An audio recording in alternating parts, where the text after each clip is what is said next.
because they chose to show up. They view this as a scam. I think it's a terrible thing that's happening to democracy in this country, and we have a lot of them. They want to come. I say just stay back and pass lots of laws to stop things like this. J.D. Vance, what's going on in that courtroom is a threat to democracy, and we cannot have a country where we get to prosecute your political opponent instead of persuading voters. A.G. Byrd, as you know, very highly respected from Iowa. Let the American people decide who the next leader of the free world will be. Politics has absolutely no place in this courtroom. This is all politics. Andy McCarthy, great legal analyst, said none of this is illegal. There's nothing illegal. It's called politics. There's nothing illegal. A lot of people say that. They're all saying that. The only person who won't say it is the judge, because it's a rigged deal. He's conflicted. You got to check that out. But everybody's saying there's no crime. Leo Terrell, up until right now, there's not a single shred of evidence that President Trump participated in a crime of either falsifying records or hiding a campaign or state or federal finance charge. None of it. There's been absolutely nothing. Look, they're doing great. You know why they're doing great? They've kept me here for 3.5, 4 weeks instead of campaigning. And yet we still have the best poll numbers. Just came out in the New York Times, as we discussed before. Mark Levin, let me put this as succinctly as possible. There's no crime, state or federal, with which to link Donald Trump or anyone else. This is a case looking for a legal basis. There is none. There is no crime. It's Mark Levin. Again, J.D. Vance, to the American voters who are watching this, the one opportunity you get to speak up against this sham prosecution and to say the American people should elect a president, not use corrupt DNC prosecutors to help them get elected, which is exactly what they're doing. Andy McCarthy, again, Bragg, has no authority to enforce federal law. The NDA payments were not campaign expenditures under federal law.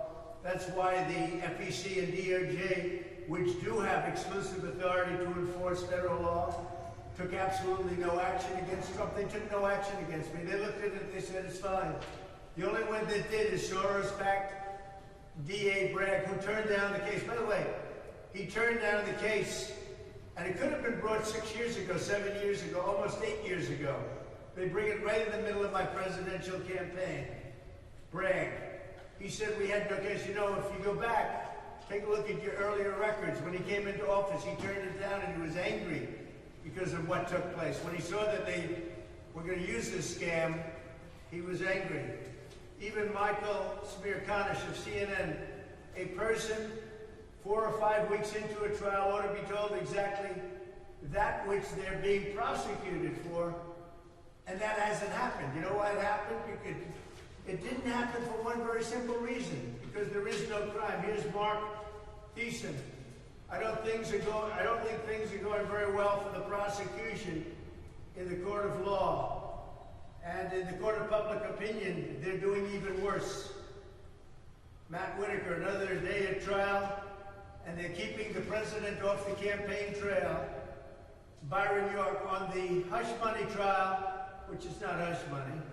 Majority of voters in Georgia, Pennsylvania, Michigan say Trump cannot get a fair trial. That's too bad. That's really too bad. Andy McCarthy, again, Bragg knows exactly what he's doing. It's improper, completely political case. Maybe Judge Mershon is having second thoughts. They haven't come to close to proving, they have not come close to proving fraud or that any fraud has taken place. There's no fraud here. There's no crime here. This is 4 weeks of keeping me from not campaigning. Jonathan Turley, can't imagine any competent lawyer would not be embarrassed by what has happened in this courtroom.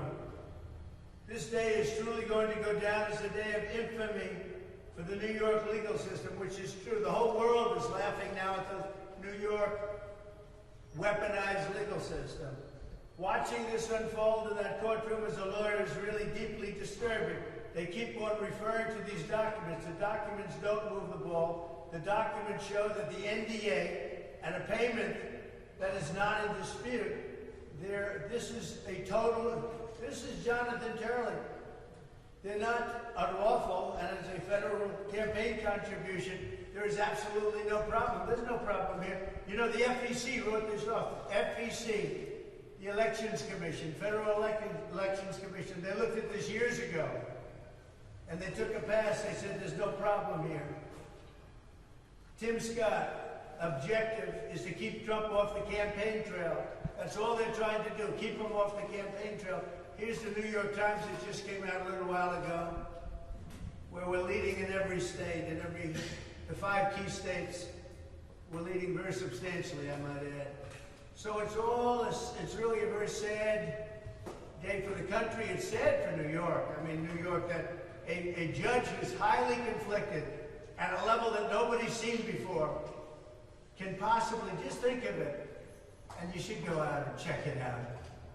But we have a corrupt judge, and we have a judge who's highly conflicted, and he's keeping me from campaigning. He's an appointed New York judge. He's appointed. You know who appointed him? Democrat politicians. He's appointed. He's a corrupt judge, and he's a conflicted judge, and he ought to let us go out and campaign and get rid of this scam. Every single legal analyst, even CNN, even MSDNC, they're saying, there's no case here. Thank you very much. When's the next time you'll be on the campaign trail instead of mingling with wealthy donors? What do you mean it's conflicted?